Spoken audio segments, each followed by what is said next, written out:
Salam kerahiman. Hari ini novena hari ke-5. Yesus minta kita berdoa untuk jiwa-jiwa yang sesat dan memisahkan diri dari gereja. Kita bisa baca sama-sama dari 1:2-1:8. Yesus katakan, hari ini. Jadi khusus hari tersebut, hari ke-5 dari novena kerahiman ilahi, kita berdoa untuk wujud tertentu, yaitu yang Yesus katakan, bawalah kepadaku jiwa orang-orang yang sesat dan memisahkan diri dari gereja. Kita tahu ya, ada banyak mungkin orang di sekitar kita, mungkin juga salah satu saudara kita, keluarga kita yang meninggalkan gereja. Jiwa-jiwa orang yang sesat. Dan Yesus minta, benamkanlah mereka dalam lautan kerahimanku. Alasannya, kenapa kita harus berdoa buat mereka? Yesus katakan, setiap kali mereka mencabik-cabik tubuh dan hatiku, yaitu gerejaku, aku merasakan sengsara yang pedih. Pada waktu mereka meninggalkan gereja, pada waktu mereka menuju ke jalan yang sesat, itu Yesus rasakan seolah-olah mereka mencabik-cabik tubuh dan hati Yesus, yaitu gerejaku. Dan aku merasakan sengsara yang pedih. Yesus sedih kalau ada orang yang meninggalkan gereja. Bagaimana dengan kita? Kadang kita peduli ya, tapi kadang juga kita nggak peduli. Kita nggak kenal, kita cuma tahu, oh orang itu tadinya Katolik, sekarang dia sudah tidak ke gereja lagi, atau dia sudah ikut aliran lain, terus ya sudah. Tapi hari ini kita tahu bahwa Yesus merasakan sengsara yang pedih karena dia nggak mau kehilangan satu manusia pun. Tapi begitu mereka kembali menjadi sembuh, mereka kembali dari jalan yang sesat, mereka kembali ke dalam gereja, maka dengan cara ini mereka meringankan sengsaraku. Jadi kalau kita berdoa buat mereka yang sesat, yang meninggalkan gereja, dan mereka akan kembali suatu hari nanti, maka Yesus katakan meringankan sengsaraku. Jadi kalau kita berdoa buat mereka, bawa mereka pada Tuhan, benamkan mereka dalam lautan kerahiman Tuhan, dan mereka suatu hari nanti kembali, artinya kita sudah menolong Yesus untuk supaya penderitaannya diperingan. Nah, sekarang siapa yang disebut sesat? Siapa yang disebut meninggalkan gereja? Kalau secara fisik meninggalkan gereja, ya tadinya ke gereja, sekarang udah nggak ke gereja lagi, ya. Coba kita lihat yang dimaksud dengan orang-orang yang sesat. Orang-orang yang sesat adalah orang-orang yang mencabik-cabik tubuh dan hati Tuhan.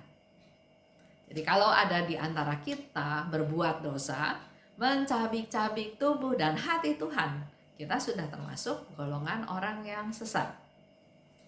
Kalau kita lihat dari diary, menurut Suster Faustina, misalnya ya, di 1219. Yang sesat adalah jiwa yang menyia-nyiakan berkat Allah. Bayangan kita kan kalau sesat tuh sudah sesat ya. Tapi kalau menurut Suster Faustina, orang yang menyia-nyiakan berkat dari Allah, itu sudah termasuk orang yang sesat. Atau kita lihat lagi di 287. Orang yang sesat adalah yang melarikan diri dari pertempuran. Setiap manusia tidak lepas dari pertempuran, dari tantangan, dari godaan, dari cobaan. Kita harus bisa bertahan. Tapi orang-orang yang putus asa, orang-orang yang lari dari pertempuran, termasuk orang-orang yang sesat. Kalau di Injil, kita bisa lihat orang tersesat adalah contoh yang Yesus kasih ya, ada 100 domba, satu hilang. Satu domba lepas dari kawanannya. Dia berjalan sesukanya sendiri, tapi akhirnya dia nggak tahu jalan pulang. Dia nggak bisa menemukan jalan pulang, itulah yang tersesat. Dan orang-orang seperti itu sebetulnya adalah orang-orang yang bahaya, ada dalam bahaya. Kalau domba ya tersesat, dia di hutan sendirian, mungkin bisa dimakan binatang buas. Atau dia nggak ketemu makanan, lama-lama dia kelaparan dan akhirnya akan mati kelaparan. Nah, yang dilakukan oleh Tuhan Yesus atau oleh gembala tersebut, dia meninggalkan yang 99, dia mencari satu yang sesat. Dia mencari satu domba yang hilang tersebut. Kita bisa baca di Lukas 15 ayat 3 sampai 7. Perumpamaan yang lain, perumpamaan anak hilang. Ada di Lukas 15, 11, 32. Itu juga sebagai orang yang tersesat. Si bungsu merasa punya hak, dia minta harta dari orang tuanya, dia pergi, dia foya-foya. Enggak melaksanakan atau tidak berjalan di jalan Tuhan. Tersesat. Tapi pada waktu dia punya kesadaran, dia kembali, orang tuanya, bapaknya menyambut dia dengan sangat gembira. Anakku yang hilang telah kembali. Ada lagi cerita di Alkitab, disebut angkatan yang sesat, yang tidak percaya pada Tuhan. Itu ada di Matius 17 ayat 17. Enggak percaya pada Tuhan, itu juga termasuk angkatan yang sesat. Pertanyaannya, kenapa menjadi sesat? Bisa saja banyak sebabnya. Ya, misalnya menghadapi situasi yang sulit, hidup yang susah, gagal dan gagal lagi. Juga mungkin tergoda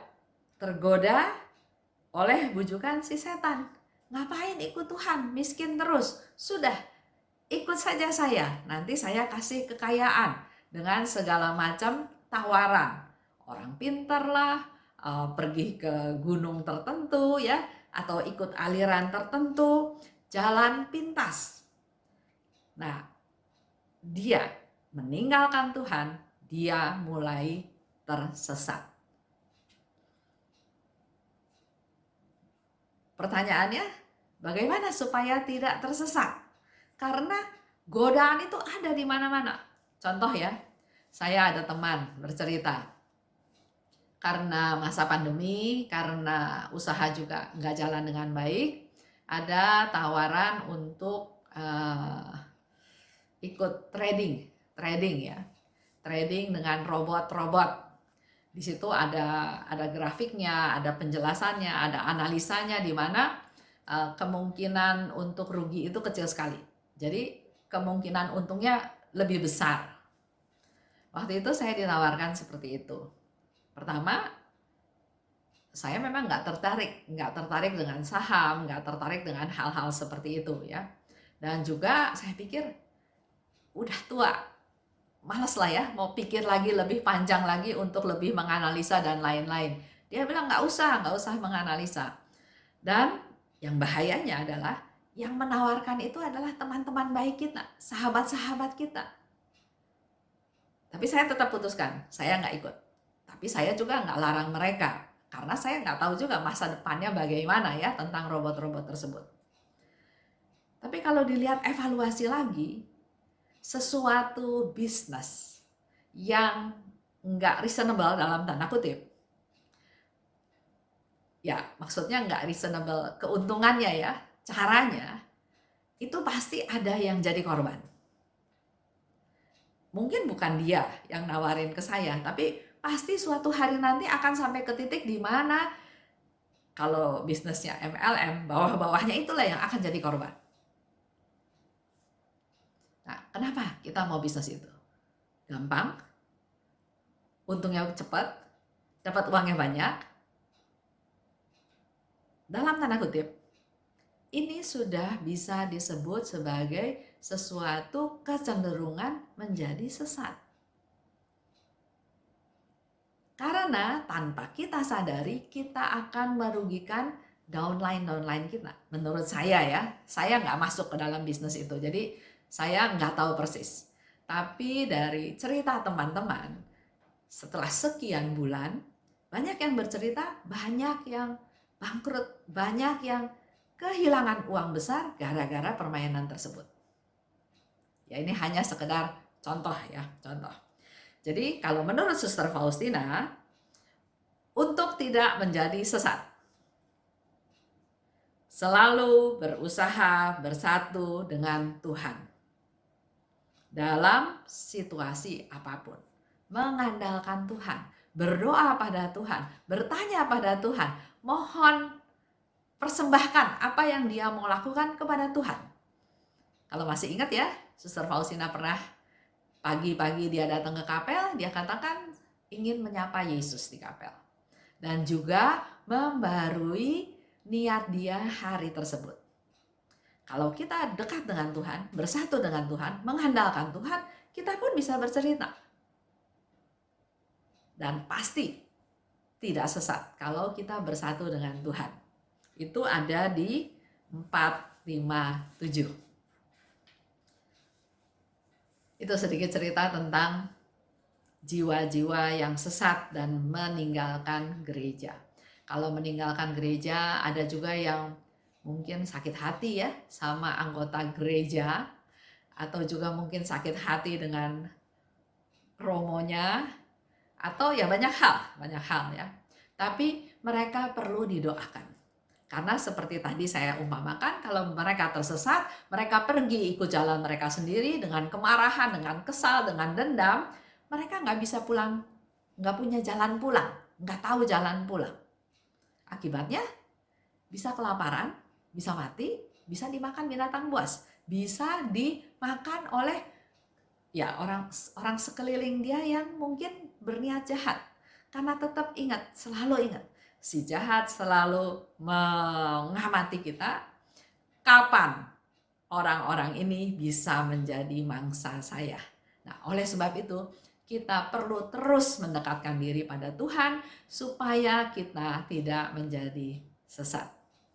Terima kasih. Salam kerahiman.